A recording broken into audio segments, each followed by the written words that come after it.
statewide would allow municipality to prohibit carrying guns in certain locations and would restrict their ability to do that in others. It would allow a municipality to prohibit the carrying of a gun into a municipal building for the city is conducting municipal business. It would also allow guns to be carried and basically the cars are driven onto municipal parking lots where they could leave the guns behind, locked in the car and out of view. It would allow guns to be prohibited at events that the municipality is conducting on the streets where they've cordoned off the streets and have special events like we would have down for Multifest or even the things in Charleston they have on the concerts on Friday. When they've cordoned off there for the special event, they would allow guns to be prohibited there. But they've also got a different category of things called a municipally owned recreational facility. And the definition of recreational facility you find on page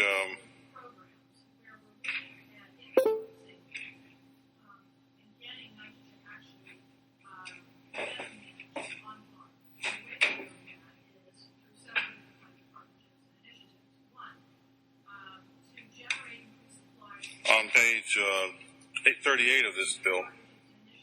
And a municipally owned recreational facility would be any municipal swimming pool, recreation center, sports facility housing an after-school program, or other similar facility where children are regularly present. It would keep people from carrying openly in those settings, but allow anybody with a concealed carry permit to carry their guns into those environments. And so it doesn't prohibit them from putting it away, but if they're going to be exercising or playing basketball or something like that, they'd have to put their gun away in a locker or some other secure location and keep it out of view.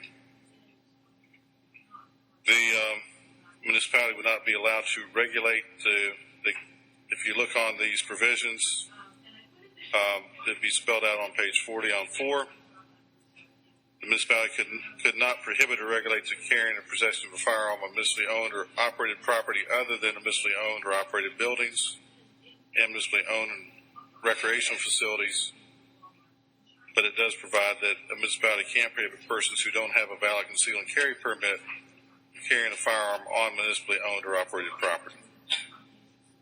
There are other provisions in this bill that would create remedies for people who have had their gun rights restricted, where they could bring a cause of action and recover fees and attorney fees and costs if they substantially prevail in their action. That does authorize the municipalities to restrict the carrying or possession of firearms or other lawfully possessed on public streets and sidewalks. But they have a proviso that said whenever pedestrian or vehicular traffic is prohibited in an area of municipality for temporary duration, they could prohibit persons who don't have valid conceal and carry licenses from carrying firearm in events where the event's held. I'd be happy to entertain questions. Just a little bit of feedback on the microphone. Is there any way you can? I can turn. They have me crank the podium mic way up. Yeah. Questions of council? Just a little bit. Gentleman from the 67. Thank you, Mr. Chairman. Just so I'm clear, if I go to the Children's Museum in Martinsburg, does the municipality owns it in the building? Does that municipality have the right to decide whether firearms should be permitted in the museum? It would be allowed to prevent somebody from openly carrying, but as I understand the provisions, if somebody wanted to carry a concealed weapon in there, it could not stop them if they had a valid permit. And likewise, at municipally owned swimming pools, if someone brings a firearm into the locker room to go swimming with children, what would they be expected to do with that firearm at the pool? They would have to lock it in a secure place because they couldn't openly carry. But if they're wearing clothes where they could conceal it, they could still wear concealed around the pool. Can they keep it in a bag as long as they have the bag with them? I believe they could. So, for example, a woman could bring a purse into the pool, and as long as she kept the purse with her, as long as it was on her body at all times, that would be permissible under the bill. As long as she kept it within reach, she wouldn't have to have it even on her shoulders. You just have to have it accessible. Thank you. And concealed.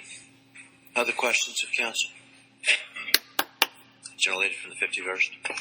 What if she jumps in the pool? Gun gets wet. Well, No. What if she leaves the bag Leaves on the bag. the lounge chair and jumps in the pool? well, let me look, see if I can see how that language would apply.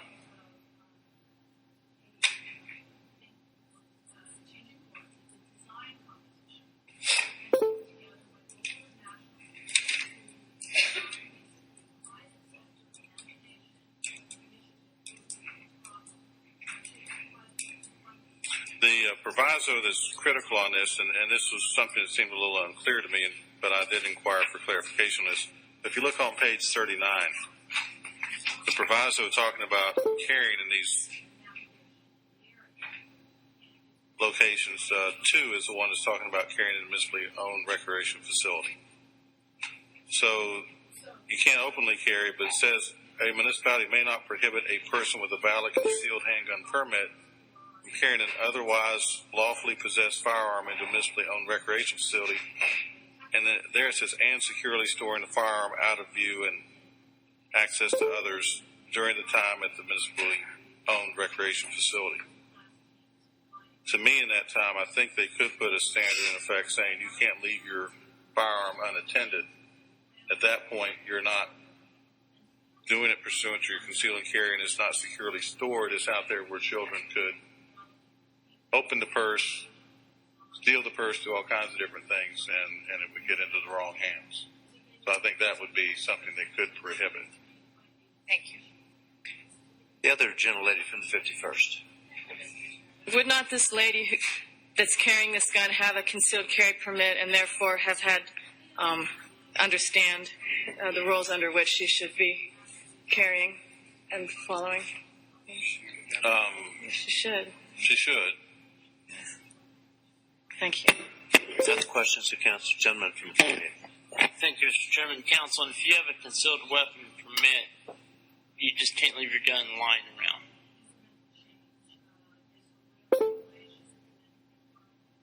And when it's concealed and it's in your possession, you have to. Well, I mean, you can do it in a home and other things like that, but I mean, if you're in a public place, your permit requires you to keep it in your possession under your supervision.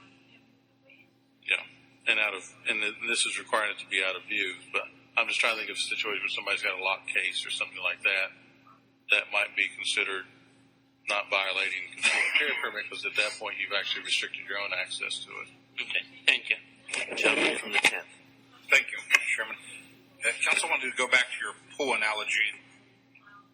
The municipal, I think, facility that we set out a definition for has a proviso that the municipality may not prohibit a person with a valid concealed carry permit from lawfully possessing a firearm in a municipality-owned recreational facility and securely storing the firearm out of view and access to others.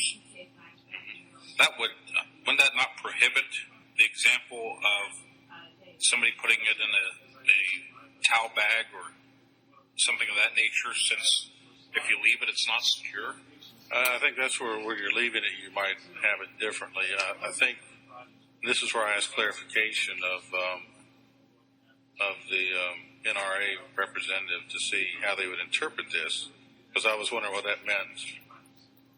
You know, like store your gun away when you enter and not actually have it walking around the premises, but they're intending this to mean that you can have it on your purse as long as you're carrying it validly as a concealed and carried weapon. So you can go watch your kid play basketball. You can do a lot of other things. But if you're going to be in a situation where you can't conceal it, then you have to have it locked and put away.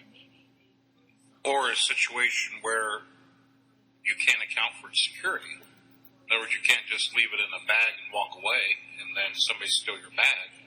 Yeah. Or when you're going to work out in a locker, those aren't always the most secure places either. Okay, I think I understand now. Thank you.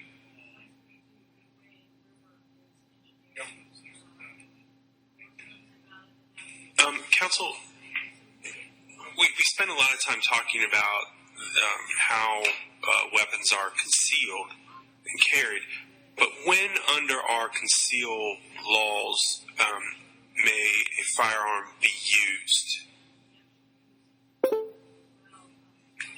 You're talking about like when it's brandished or pulled or something like that? Yes. When is it legal to reveal the firearm? I think the revealing of something in a holster is no violation whatsoever. When you get into issues, it's more when you pull it and brandish it and point it at somebody. So we're an open carry state normally, so somebody can walk down the street or in a building where it's not restricted with a gun on their hip without any problems whatsoever in this state. There's no restriction on that. Does someone with a concealed carry permit have the option to make that weapon an open carry weapon? Yes. The only thing that the open carry person can't do without the conceal, they can't conceal it unless they've got a concealed carry permit. So if somebody's carrying a gun and they've got it in their coat pocket and it just nudges out a little bit, if they're concealing it from normal view, they need to have a concealed carry permit. If they've got it holstered on the outside, they don't. Does it typically require a holster to open carry? I mean, does brandishing mean to actually have it in one's hand? Usually brandishing is like if you've got it in your hand where it can actually be pointed at somebody or shot, that would be more the brandishing part of it. So when you're pulling it out to show to somebody for intimidation or threat or whatever, that would be on the level of brandishing. Thank you. Other questions of counsel? If not, gentlemen from the 36th. Gentleman from 36 moves to Board Senate Bill 317 to the floor of the House for recommendation that it be passed. Are there amendments? There are amendments. Delegates Skinner and Poore move to amend the bill on page 39, line 34, by striking everything after facility through the end of line 40. Would the gentleman or lady care to explain their amendment? Thank you, Mr. Chairman. The irony of what we have in front of us here today is that we're talking about home rule. And it's all about the power of municipalities to make decisions democratically about how they will handle their affairs. We are a centralized authority here in West Virginia, granting our dispensations from Charleston throughout the state on various things. I don't think that we should be in the business of saying you can have home rule, but you can't do this, especially when that is intertwined with property rights. And every municipality owns its buildings and should be able to decide how those buildings should be used. And that comes specifically to the point about municipally owned recreation facilities. Mr. Chairman, just last year, I was in a room where someone with a concealed carry permit dropped a gun out of her purse. Now, what I see is that same type of thing happening in a locker room, in an ice skating rink, at a sporting event where children are around. And what happens when a child finds that weapon if it hasn't been detected when it fell out?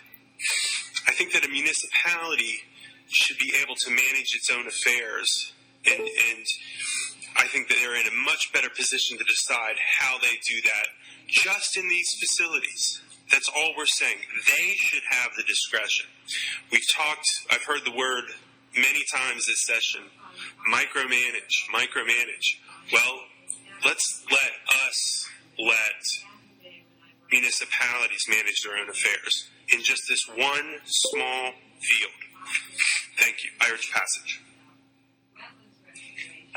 Gentleman from the 20th. Actually, gentleman from the 10th had a question of council. Why don't you go first? Thank you, Council. The amendment seeks to strike out the proviso on line 34 through 40, which I don't understand now, or maybe I'm confusing myself. The proviso says if you have a concealed carry permit, you could carry the firearm into the municipally owned facility. But we don't use the word or, we use the word and. You can carry it in the facility and securely store it out of view and access to others. Now, when I hear the word concealed carry, that means to me you conceal it and carry it on your person, which I'm fine up to that point, but then we have the proviso that requires the person to and securely store it. Does it count under that proviso if you have a concealed carry, you bring the firearm with you, and you keep it on you at all times concealed? Does that meet the and securely store proviso, or should I ask somebody to explain that? I think as long as you're keeping out of view and out of access to others during your time there, I believe that would satisfy the proviso.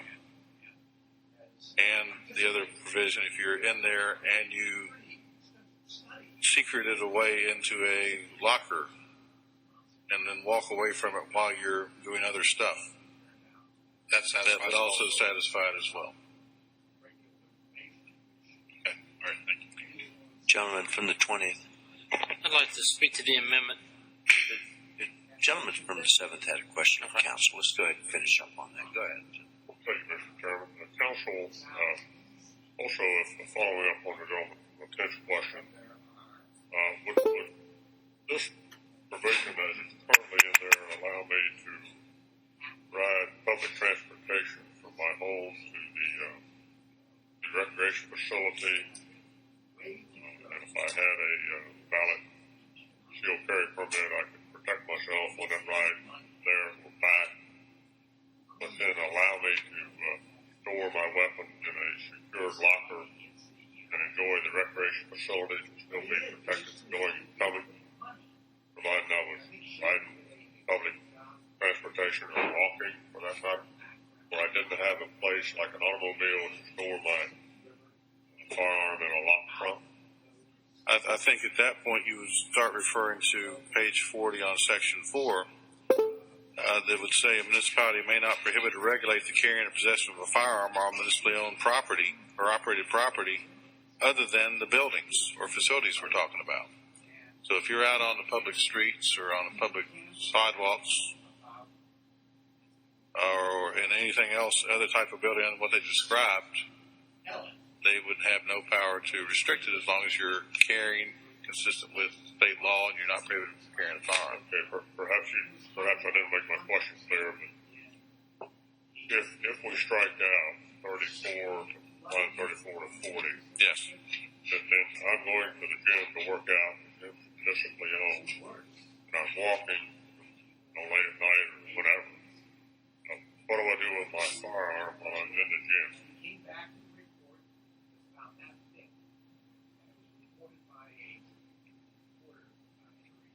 Under those circumstances, the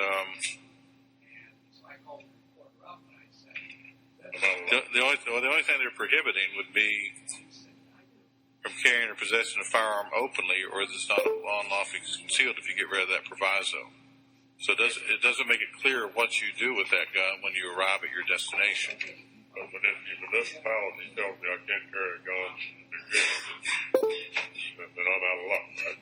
I think that first part would still let you carry it concealed in a municipally operated, owned recreational facility, even if proviso was taken out. Okay, thank you. All right, let's make sure we're covering questions of council before we get to the amendment itself. Are there others who have questions of council? Gentlelady from the 37th. Thank you, Mr. Chairman. And at the appropriate time, I would like to speak to the bill.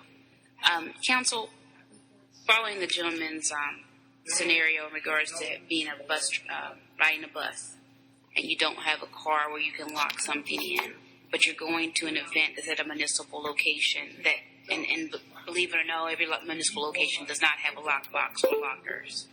What is that individual to do with their firearm if they're in a position like that and there's children around? Where are they to put that firearm if it's not to be on their person?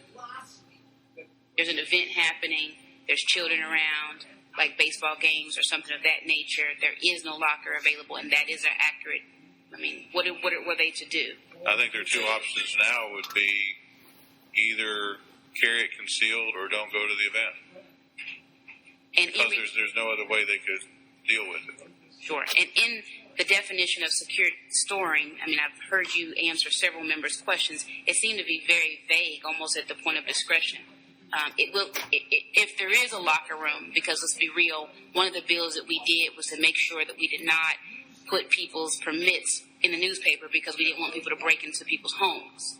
If a person were to place their gun in a locker and there's someone that sees that, will each municipality be required to have a security guard at those locker rooms to make sure that those guns are not stolen from the lockers? Because we do have some locations where people do follow, track, and watch what people do.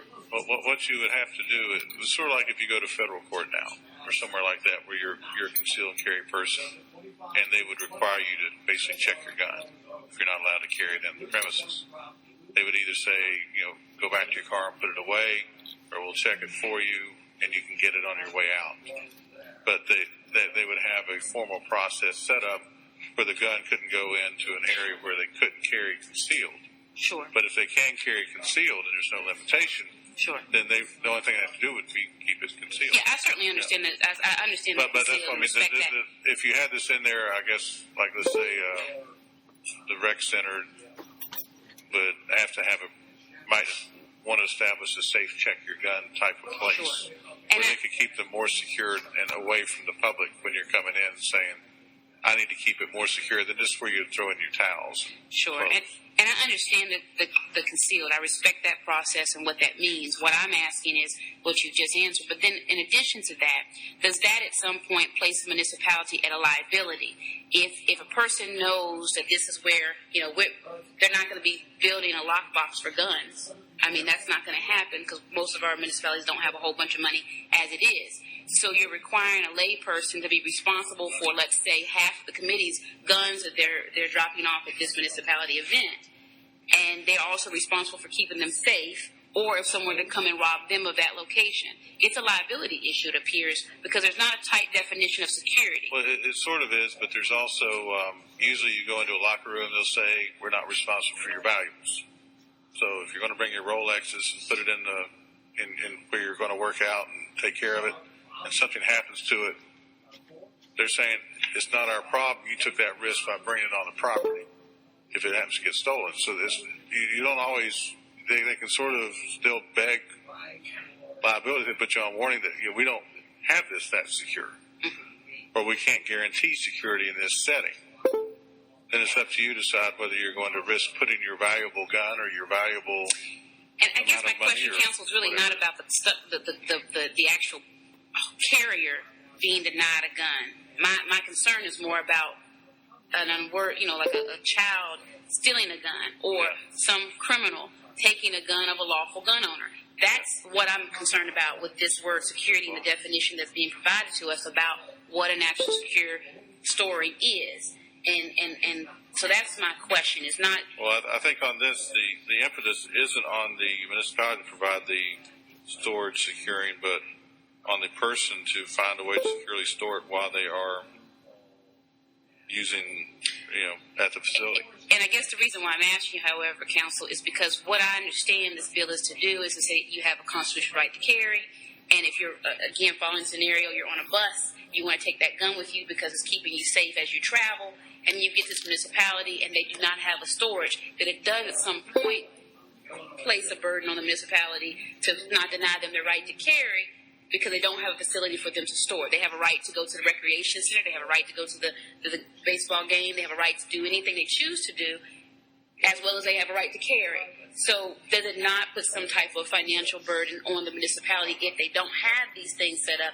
Once we pass this to say that you must provide a secure location for individuals that may be providing a gun that they cannot keep on their person at an event. I guess what somebody would, if somebody was going to bring a suit, they'd have to claim that the municipality was effectively denying their right by, or prohibiting that by not providing suitable security for their valuables when they're bringing that, including That's the their point I'm trying guns. to make. Thank you, Council. But I think that would be a case they'd have to make. That's not the way it's set up under the statute right now. It just says they can prohibit you from doing that unless you're securing it. Any other questions of council? Gentleman from the 44th. Thank you, Mr. Chairman. I'm not sure if this is for council or for gentlemen or you, but we're talking about safety of children here, but we're also talking about municipal buildings and events like basketball, all kinds of sporting events. Those things happen in buildings that are not owned by the municipality, and they reside in the municipality as well as outside the municipality, owned by other divisions of government. What are we doing with those? I'm happy to answer that because I think that's an important point. I believe that all private property owners have the right to do what they want on their private property. So if I say I don't want a gun on my property or bring all your guns onto my property, that's my right. Board of Education is owned by whatever entity that owns it, probably the Board of Education. And although we have another set of laws relating to education and guns in schools, and I think we even had a bill dealing with that before, what we're talking here is municipalities, and they have the point of my amendment is to empower the municipality to do what it wants. All municipalities are not the same. We have urban areas, we have rural areas that have municipalities in them. This happens to deal with home rule pilot projects. We have 2, 3 potential projects in the Eastern Panhandle. What I hear is that municipalities should decide, that the people in Charleston shouldn't decide. So if there's a private auditorium, a private swimming pool, a country club, have at it. They get the right to do whatever they want. I'm just suggesting that a municipality should have the same right. Other questions of council? Gentlelady from the 51st. Thank you, Mr. Chairman. Does this bill strike out the home rule piece that we passed last year? Yes, the home rule restrictions are now gone. This is now, instead of that, having a uniform statewide standard. Thank so what is now going to be in 812 and 812.5a is going to apply to each and every municipality in the state. Thank you. Other questions of council? If not, the question before the committee is on the gentleman's motion to amend the bill. Roll call has been demanded. Is the demand sustained? Demand is sustained. Okay. Is there discussion? Gentleman from the 20th. Thank you, Mr. Chairman. Ladies and gentlemen, I would urge you to vote no on this amendment. As we've heard a lot about micromanaging, and all we're doing if we strike this amendment is allowing cities to do that. We are a sovereign state. We should have uniform laws across this state, and these laws are vital to all of our citizens. I've heard some comments today, and I want to respond to those. We are elected to make our state's laws. We're not sent here to say, well, you can do this in this city, or you can do this in that city. We're here to voice our opinion and vote on how we want to vote for this state, and to allow cities to restrict what we do as a state body is just an injustice. I oppose this amendment, and I think there's numerous reasons. First off, it's going to add to the confusion that our citizens will have to experience. If you can drive up Corridor G and you get to one city and you can't do it, you get to another city and you can. I mean, we're just opening up our criminal justice system to just serve our citizens unfairly. we have training that's involved when you get a concealed weapon permit. Individuals go through a background check. They're responsible gun owners. And to allow a city or numerous cities to dictate this state's public policy, I think, is against public policy. Again, we're elected to make this state's laws, and I think that's what we're supposed to do. I fully encourage you to vote no on the amendment, and I ask for the yeas and nays. Already been asked for, and the demand has been sustained already. Gentleman from the 67th. Just want to briefly close if everybody is finished. Oh, I'm sorry. Gentleman from 10th wishes to speak to the amendment. Thank you, Mr. Chairman. I guess I agree with my colleague from the 20th, except I urge adoption of the amendment. And I mean, maybe I should have studied this more, and maybe I'm confused, but I was under the impression this was a follow-up from what we did last year with the so-called Cabela's exception. And I fully agree with my colleague from the 20th that we can't have inconsistent laws amongst our cities. That certainly makes sense to me under the Second Amendment.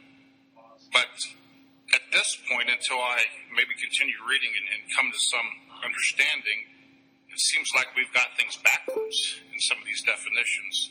On one hand, we describe a municipally owned or operated building and talk about the city hall and administrative buildings, and we tell the city, well, you can prevent or prohibit under C1 carrying any type of firearm, concealed or otherwise there. So I guess we're concerned with the people in those buildings. But then we come to a definition of municipally owned recreational facility, and I kind of understand the swimming pool stuff, but it goes on to recreational center, sports facility housing an after-school program, or other similar facility where children are regularly present. And then we allow a concealed gun to be present in those locations where we define the location specifically in terms of children being present. So it seems to me that maybe 1 and 2 are backwards, and I guess I support the amendment. I don't think it does any harm to the bill. It just removes an exception to me that is not making sense. Gentleman from 64th. Thank you, Mr. Chairman. Ladies and gentlemen, I too oppose the gentleman's amendment, and I ask that you reject their amendment. I believe it does frustrate the bill and the original intent of the bill. So for those reasons, I ask that you reject the gentleman's amendment. Gentleman from the 55th. I urge rejection as well, but it's on different grounds. This bill has been negotiated by all interested parties for some period of time.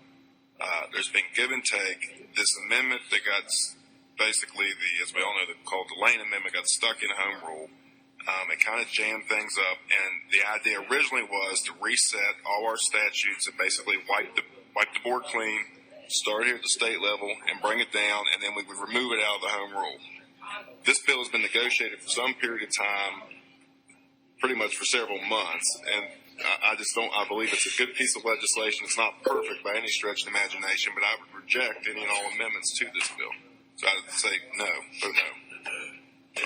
Gentle lady from the 37th. Thank you, Mr. Chairman.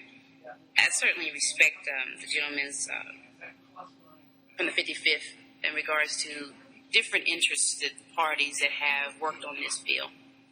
And as we know in this process, we have a lot of things where interested parties work on bills, and as legislators, which we're elected here to do, we look at those bills and we determine there may be some mix-up or something that's not clear. To the intent of this bill, as far as frustrating the purpose of this bill, I believe that not clearly defining how a facility is to securely store a firearm in one of these municipalities in and of itself frustrates the intent. It's basically telling a lawful gun owner that they have a right to carry a gun, but if they go to a location, again, following the gentleman's example, they don't have a car, they don't have a place other than a person to carry it on. However, they're around children and they can't do that, or what have you, and this facility does not have a lockbox or have someone that is guarding that lockbox, they are going to be denied an opportunity to enter that location. And that's not only denying them an opportunity to carry, but it's also denying them opportunity of access and entrance.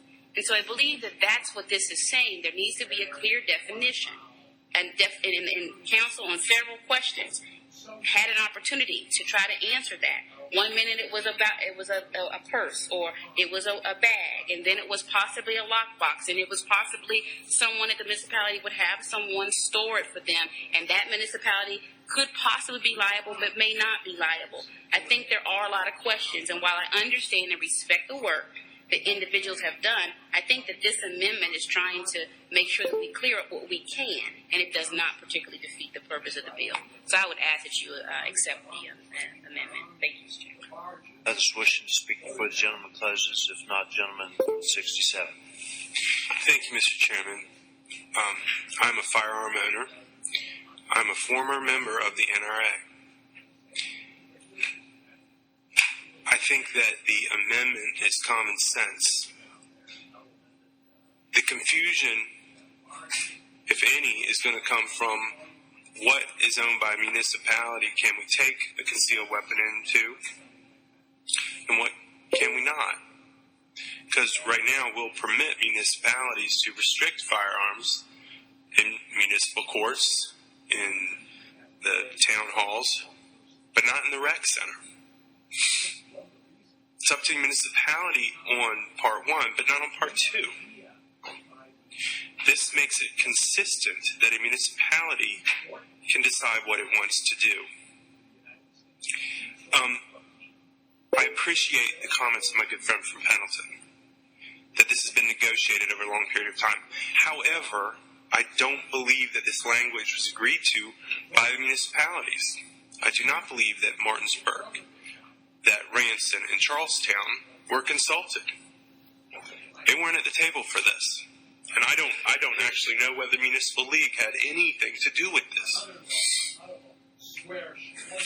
This is not extreme. This does not deal with any of the inconsistencies and the strange taxation and the unintended consequences. This is about being consistent.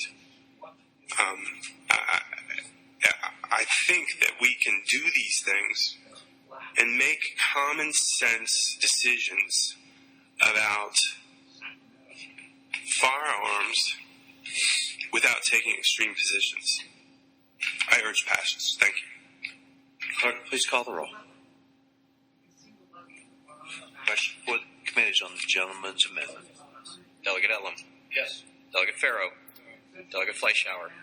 Delegate Fritsch. Delegate Hamilton. Delegate Householder. Delegate Hunt. Delegate Ireland. Delegate Lane. Delegate Longstreth. Delegate Lynch. Delegate Penny. Delegate Markham. Delegate McCuskey. Delegate Moore. Delegate O'Neill. Delegate Overington. Delegate Pino. Delegate Poore. Delegate Schott. Delegate Skinner. Delegate Sponia. Delegate Sponagle. Delegate Wells. And Mr. Chairman. No. There are 4 yeas, 17 nays, 2 absent. I declare the amendment rejected.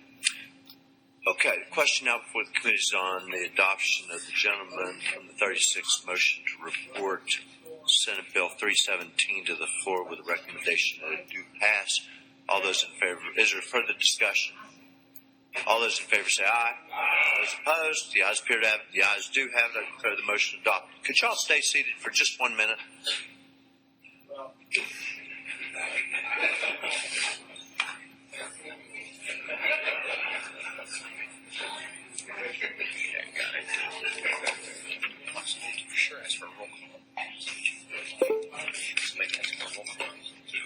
Just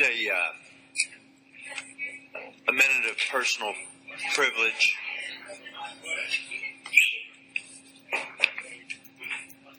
Just a minute of personal privilege. You know, we never know who all will be back and who won't.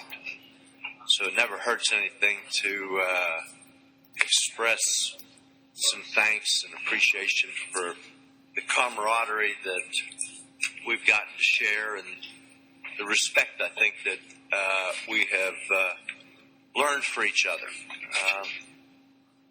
The first thing I'd like to do, though, is I'd like to thank the staff, and I think you all would too.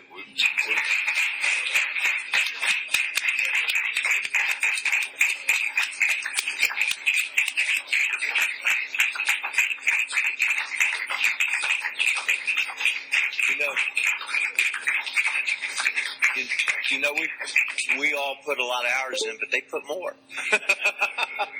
So thank you all very much for everything that you've done for us and for making it such a great year. Thank you. I guess the other thing that I'd just like to tell you is that it's been an honor and privilege to serve with y'all. Y'all really worked hard. There's nobody out there in the state of West Virginia that can say that these public servants don't serve their interests to the fullest ability that they can. And I appreciate y'all. There's people over there that's on the other side particularly that say, oh, those people are crazy. They go on and on and on. And you know what I always tell them is, you know something? They've all got a different point of view. They've all got something to bring to the table. And our bills are better because of it. And I appreciate everything that y'all do. Sometimes maybe we have listened to questions we don't necessarily think are necessary, but in the overall scheme, we all have a better product as a result of it. So I just want to thank y'all for everything you've done. Thank you.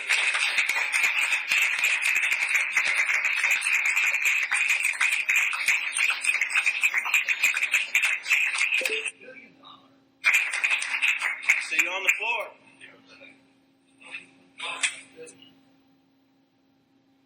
If they would buy water quality credits from the restoration